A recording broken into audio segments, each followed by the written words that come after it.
Hi, Ernest Lee, the General here, talking to you.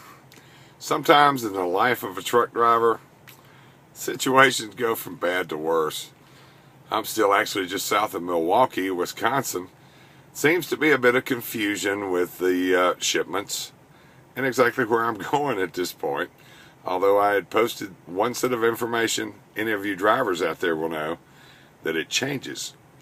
Not always for the best. Sometimes you do end up sitting. It's given me time to kind of catch up and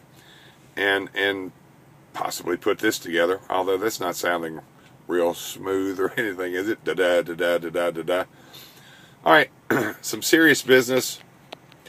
There were false allegations that popped up on YouTube concerning me yesterday. I'm going to take and try and briefly explain the timeline and then let you decide. But this issue, these purposes, the Convention of States project, you can find information about that at conventionofstates.com.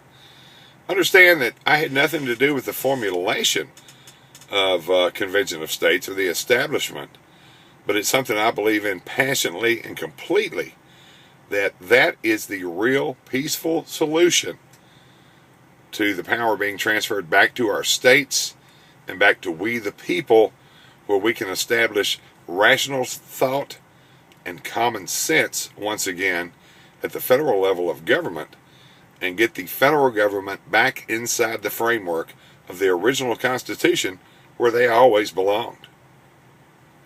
Now, as to the personal attack and things such as this, I have been charged with pulling a coup de grace on the event. There are several articles out across the web. There's one affiliated with, I believe it's called theexaminer.com, and it's the Tavern Keeper. There's an article there